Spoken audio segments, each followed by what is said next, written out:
മച്ചന്മാരെ പോളോട് ഉപയോഗിച്ച് തകർപ്പം വേട്ടയാണ് നമ്മുടെ ചൂണ്ടപ്പുലികൾ ഇവിടെ നടത്തിക്കൊണ്ടിരിക്കുന്നത്. ഒന്നിനോർക്ക് ഒന്നായിട്ട് ശരിക്കും മീനുകൾ സ്ട്രൈക്ക് ചെയ്തുകൊണ്ടിരിക്കുന്ന സമയമാണിത്. ഇങ്ങനെയുള്ള സമയമൊക്കെ ആകുമ്പോൾ നമ്മൾ പെട്ടെന്ന് തന്നെ ഒരു സ്ഥലത്ത് തന്നെ ബെയ്റ്റ് ഇറക്കിക്കൊണ്ടിരിക്കുകയാണെങ്കിൽ മീനുകൾ അവിടെ നിന്ന് മാറത്തില്ല. ഈ ചെമ്മീൻ്റെ സ്മെല്ല് ഒരു സ്ഥലത്ത് വീണ് കഴിഞ്ഞിട്ടുണ്ടെങ്കിൽ പെട്ടെന്ന് ആ ചെമ്മീൻ്റെ സ്മെല്ല് അവിടെ നിന്ന് പോകത്തില്ല. അതുകൊണ്ട് തന്നെ മീനുകൾ വീണ്ടും അങ്ങോട്ട് അപ്രോച്ച് ചെയ്തുകൊണ്ടിരിക്കും. ഏരി, ചെമ്പല്ലി, ഹമൂർ പോലുള്ള മീനുകളെ നമുക്ക് ഈ കല്ലുകളുടെ അടുത്തുനിന്ന് അടിച്ചിട്ടാനുള്ള നല്ല ചാൻസ് ഉണ്ട്.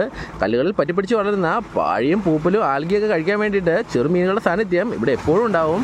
ചെറുമീനുകളുണ്ടെങ്കിൽ ഉറപ്പായിട്ടും അവരടിക്കാനായിട്ട് വമ്പൻ പ്രൊഡേറ്റേഴ്സും ഇതിലൂടെ കറങ്ങി നടക്കും. അവന്മാരെ കണ്ണിലെങ്ങാനും നമ്മളിട്ട് കൊടുക്കുന്ന ചെമ്മീൻ പെട്ട് കഴിഞ്ഞിട്ടുണ്ടെങ്കിൽ പിന്നെ അധികം താമസമൊന്നും വേണ്ടി വരില്ല. അപ്പോൾ അശ്വിനും നൗഫലേട്ടനും പോളോട് ഉപയോഗിച്ച് മാരകപ്പെടുത്താണ് നടത്തിക്കൊണ്ടിരിക്കുന്നത്.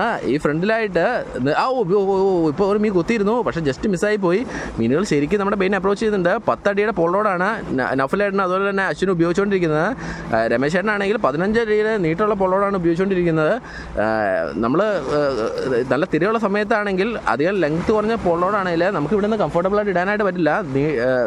അതുപോലെ തന്നെ കുറച്ച് റിസ്ക്കുമാണ് മീനടിച്ച് കഴിഞ്ഞാൽ കയറ്റാനായിട്ട്. അതുകൊണ്ട് തിരയുള്ള സമയങ്ങളിൽ അല്പം ലെങ്ത്ത് കൂടിയ പോളോടുകൾ യൂസ് ചെയ്യുന്നത് തന്നെയാണ് നല്ലത്. അപ്പോൾ രമേശേട്ടൻ അടുത്ത ബെയ്റ്റ് ഇറക്കാനായിട്ട് പോവുകയാണ്.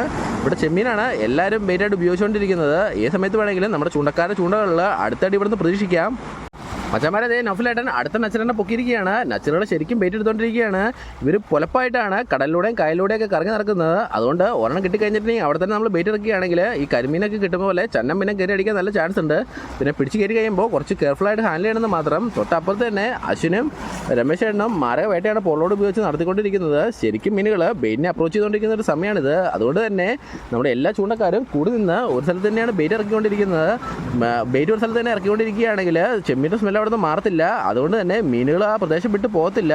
ഏരി, ചെമ്പല്ലി, ഹമൂർ പോലുള്ള മീനുകളും ഏത് സമയത്ത് വേണമെങ്കിലും നമ്മുടെ ബെയിനെ അപ്രോച്ച് ചെയ്യാവുന്ന ഒരു സ്പോട്ടാണിത്. മുട്ടൻ കല്ലുകൾ ഉള്ളതുകൊണ്ട് തന്നെ ഈ കല്ലുകളുടെ അടിയിൽ ചിമിട്ട മീനുകൾ ഇരയ്ക്ക് വേണ്ടി പതിയിരിക്കുന്നുണ്ട്. നമ്മുടെ ചെമ്മീൻ അങ്ങ് വീണ് കഴിഞ്ഞിട്ടുണ്ടെങ്കിൽ അതിൻ്റെ സ്മെല്ല് മടയിലിരിക്കുന്ന മീനുകൾക്ക് പോലും കറക്റ്റായിട്ട് കിട്ടും. പിന്നെ ഒരു സെക്കൻഡ് പോലും അവർ മടയിലിരിക്കത്തില്ല. മടയിൽ നിന്ന് ഇറങ്ങി വന്നിട്ട് നമ്മുടെ ബെയ്റ്റ് എടുക്കാനുള്ള തീവ്ര ശ്രമം അവർ നടത്തും. അപ്പോൾ അശ്വിൻ ഫ്ലോട്ട് മീൻ അടിച്ച് താത്തുന്നത് നിരീക്ഷയാണ് നിൽക്കുന്നത്. ഏത് സമയത്ത് വേണമെങ്കിലും ഒരു ചിമിട്ട മീൻ അശ്വിൻ്റെ ചൂണ്ടയിൽ കയറി പിടിക്കാം. തൊട്ടപ്പുറത്ത് തന്നെ നൗഫലേട്ടനോ അടുത്ത ബെയ്റ്റ് ഇറക്കിയിട്ട് വെയിറ്റിങ്ങിലാണ്.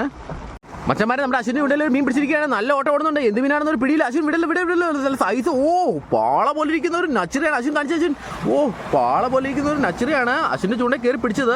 കറക്റ്റ് സമയത്ത് ഹുക്കപ്പ് കൊടുത്തുകൊണ്ട് മാത്രമാണ് നമുക്ക് അവനെ കിട്ടിയിരിക്കുന്നത്. അശ്വിൻ കാണിച്ച. അശ്വിൻ സൈസ് നച്ചറാ. ഇതുപോലുള്ള വീശാമ്പാള പോലെ ഇരിക്കുന്ന നച്ചറുകൾ ഇവിടെ കിടന്ന് കറങ്ങുന്നുണ്ട്.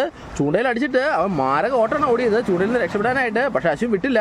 നല്ല തിന്നായിട്ടുള്ള ലൈനാണ് ഇട്ടിരിക്കുന്നത്. അതുകൊണ്ട് തന്നെ ഇത്തരം ലൈനുകൾ വെള്ളത്തിലുള്ളത് ഈ നച്ചറുകൾക്ക് ഒട്ടും തിരിച്ചറിയാൻ സാധിക്കില്ല.